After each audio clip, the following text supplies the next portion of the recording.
নমস্কার। আজ আমরা খুব জরুরি একটা স্বাস্থ্য সমস্যা নিয়ে কথা বলবো, যেটা প্রায় আমাদের সবার ঘরে ঘরেই পৌঁছে গেছে। বিষয়টা হলো ভিটামিন ডি এবং ভিটামিন বি12 এর অভাব। চলুন এই ব্যাপারটা একটু তলিয়ে দেখা যাক। শুরুতেই কিছু পরিসংখ্যান দিই, যা শুনলে হয়তো একটু চমকে যাবেন। জানেন কি, ভারতে প্রায় ৯০% মানুষের শরীরে ভিটামিন ডি এর ঘাটতি রয়েছে, আর ৭৫% মানুষ ভিটামিন বি12 এর অভাবে ভুগছেন। ভাবুন তো, প্রতি ১০ জনের মধ্যে ৯ জন। এই সংখ্যাগুলো কিন্তু শুধুই ডেটা নয়, এগুলো আমাদের নিজেদের, আমাদের আপনজনদের স্বাস্থ্যের কথা বলছে। ব্যাপারটা সত্যিই চিন্তার, তাই না? আর এখানেই সবচেয়ে অবাক করা প্রশ্নটা আসে, যে দেশে সারা বছর এত রোদ, সেই ভারতেই ভিটামিন ডি এর অভাবে ভোগা মানুষের সংখ্যা সারা বিশ্বে সবচেয়ে বেশি। এটা কিভাবে সম্ভব? এই অদ্ভুত ব্যাপারটার পেছনে আসল কারণটা কি? আজকের আলোচনায় আমরা সেই রহস্যেরই জট খুলব। আমরা ধাপে ধাপে এগোব। প্রথমে দেখব কেন এমনটা হচ্ছে, তারপর জানব এর থেকে মুক্তির প্রাকৃতিক উপায় কি আছে, আর সবশেষে একটা খুব জরুরি সতর্ক বার্তা নিয়ে কথা বলবো। চলুন শুরু করা যাক। তো আমাদের প্রথম পর্ব, সূর্যের দেশে ভিটামিনের অভাব। হ্যাঁ, শুনতে যতই অদ্ভুত লাগুক, এটাই কিন্তু আজকের কঠিন সত্যি। একবার ভাবুন তো, যে দেশটা উজ্জ্বল সূর্যালোকের জন্য পরিচিত, সেখানেই ভিটামিন ডি এর অভাব সবচেয়ে মারাত্মক।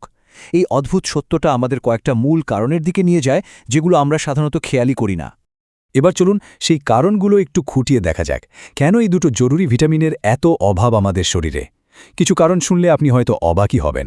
এই স্লাইডটা কিন্তু আমাদের মূল প্রশ্নের উত্তর দিচ্ছে। প্রথমে আসি ভিটামিন ডি এর কথায়। দেখুন, আমাদের ত্বকে যে মেলানিন থাকে, সেটা একটা প্রাকৃতিক সানস্ক্রিনের মতো কাজ করে। ত্বককে সূর্যের ক্ষতিকারক রশ্মি থেকে বাঁচায়, কিন্তু একটা সমস্যাও আছে। এই মেলানিনই আবার ভিটামিন ডি তৈরি হতে বাধা দেয়। এর মানে কি দাঁড়ালো? মানে ফর্সা ত্বকের মানুষদের তুলনায় আমাদের ২ থেকে ৩ গুণ বেশি সময় রোদে থাকতে হয়। আর আমরা কি করি? আমরা তো ঠিক দুপুরবেলার কড়া রোদটা এড়িয়েই চলি, তাই না? অথচ বেলা ১১টা থেকে দুপুর ২টোর ওই সময়টাই কিন্তু ভিটামিন ডি তৈরির জন্য সবচেয়ে সেরা। এবার আসি ভিটামিন বি12 এর কথায়। এর কারণটা মূলত আমাদের খাদ্যাভ্যাসে লুকিয়ে আছে। ভারতে প্রায় ৪০% মানুষ নিরামিষাশী, আর ভিটামিন বি12 স্বাভাবিকভাবে শুধু প্রাণীজ খাবারেই পাওয়া যায়। এখানেই শেষ নয়, খাওয়ার ঠিক পরে চা বা কফি খাওয়ার যে অভ্যাসটা আমাদের অনেকেরই আছে, সেটা শরীরে বি12 শোষণ করার ক্ষমতাকে একদম কমিয়ে দেয়। ফলে যারা আমিষ খান, তাদের মধ্যেও এই ঘাটতি দেখা যেতে পারে। কারণ তো বোঝা গেল, কিন্তু চিন্তা করবেন না, সমাধানও আছে। চলুন প্রথমে দেখে নিই ভিটামিন ডি এর ঘাটতি কিভাবে প্রাকৃতিক উপায়ে মেটানো যায়। সবচেয়ে সহজ আর বিনে পয়সার উপায় হল রোদ, কিন্তু সেটারও একটা সঠিক নিয়ম আছে। সপ্তাহে অন্তত ৪-৫ দিন সকাল ১১টা থেকে দুপুর ২টোর মধ্যে ২৫ থেকে ৪৫ মিনিটের জন্য রোদে থাকতে হবে। খেয়াল রাখবেন যেন শরীরের অন্তত ৩৫ থেকে ৪০%, যেমন ধরুন মুখ, হাত আর পা, সরাসরি সূর্যের আলো পায়। আর একটা খুব জরুরি কথা, এই সময়টায় কিন্তু সানস্ক্রিন মাখলে চলবে না, কারণ ওটা ভিটামিন ডি তৈরি হতে দেয় না। খাবারের কথা যদি বলি, যারা আমিষ খান তাদের জন্য ডিমের কুসুম খুব ভালো একটা উৎস। তাছাড়া স্যামন, ম্যাকারেল বা আমাদের খুব পরিচিত রুই মাছের মতো তেলওয়ালা মাছ সপ্তাহে ২-৩ দিন খেলেও কিন্তু দারুণ কাজ দেয়। নিরামিষাশীদের জন্যও কিন্তু উপায় আছে। মাশরুম একটা দারুণ অপশন। আর একটা মজার টিপস দিই, মাশরুমকে যদি আধ ঘন্টার জন্য রোদে রেখে শুকিয়ে নেন, তাহলে সেটার ভিটামিন ডি এর পরিমাণ অনেক গুণ বেড়ে যায়। এছাড়াও এখন তো বাজারে ফোর্টিফাইড দুধ বা তেল পাওয়া যায়, যেগুলোর প্যাকেটে একটা +F লোগো দেখতে পাবেন। এগুলো কিন্তু দৈনন্দিন চাহিদা মেটাতে খুব সাহায্য করে। বেশ, ভিটামিন ডি তো হলো। এবার চলুন ভিটামিন বি12 এর ঘাটতি মেটানোর উপায়গুলো জেনে নেওয়া যাক। এখানেও কিন্তু আমাদের খাওয়া দাওয়া আর কিছু ছোট ছোট অভ্যাসই আসল।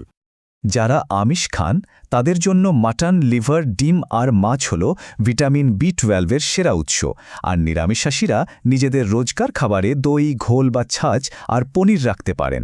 প্রতিদিন ১ বাটি দই বা ১ গ্লাস ঘোল খাওয়া খুবই উপকারী। এবার দুটো ছোট কিন্তু খুব জরুরি অভ্যাসের কথা বলবো। প্রথমত, খাওয়ার সঙ্গে সঙ্গে বা ঠিক পরেই চা বা কফি খাবেন না। অন্তত ১ ঘন্টার একটা গ্যাপ রাখুন। আর দ্বিতীয়ত, দুধকে বারবার ফোটানোর একদম দরকার নেই। এতে কিন্তু দুধের ভিটামিন বি12 নষ্ট হয়ে যায়। একবার ভালো করে ফুটিয়ে নিলেই যথেষ্ট। আমরা আলোচনার প্রায় শেষের দিকে চলে এসেছি, আর এখন যে কথাটা বলবো সেটা হয়তো আজকের আলোচনার সবচেয়ে জরুরি অংশ, একটা সতর্কতা। এই কথাটা দয়া করে সবাই মাথায় রাখবেন। কখনো নিজের ইচ্ছে মতো বা কারো কথা শুনে দোকান থেকে কিনে ভিটামিন ডি এর হাই ডোজ সাপ্লিমেন্ট খাওয়া শুরু করে দেবেন না। এটা কিন্তু খুবই বিপজ্জনক হতে পারে। দেখুন, ভিটামিন ডি হল একটা ফ্যাট সলিবল ভিটামিন। মানে এটা আমাদের শরীরে জমতে থাকে, জলের মতো সহজে বেরিয়ে যায় না। তাই বেশি পরিমাণে খেলে এটা শরীরে বিষক্রিয়া তৈরি করতে পারে, যেটাকে ডাক্তারি ভাষায় বলে হাইপারভিটামিনোসিস ডি। এর ফলে কিডনির মারাত্মক ক্ষতি হয়ে যেতে পারে, যা আর সারানো সম্ভব নাও হতে পারে। তাহলে শেষ কথা কি? যে কোনো সাপ্লিমেন্ট, তা সে ভিটামিন ডি হোক বা অন্য কিছু, শুরু করার আগে অবশ্যই রক্ত পরীক্ষা করান আর ডাক্তারের সাথে কথা বলুন। ডাক্তার যে ডোজে খেতে বলবেন ঠিক ততটাই খান। এটাই সবচেয়ে নিরাপদ আর সঠিক রাস্তা। তো আজকের এই আলোচনার পর আপনার কি একবারও মনে হচ্ছে নিজের শরীরের ভিটামিনের লেভেলটা একবার চেক করানো দরকার? একটু ভাবুন, নিজের স্বাস্থ্যের ব্যাপারে সচেতন থাকাটাই কিন্তু সবচেয়ে বড় পদক্ষেপ। সুস্থ থাকুন, ভালো থাকুন।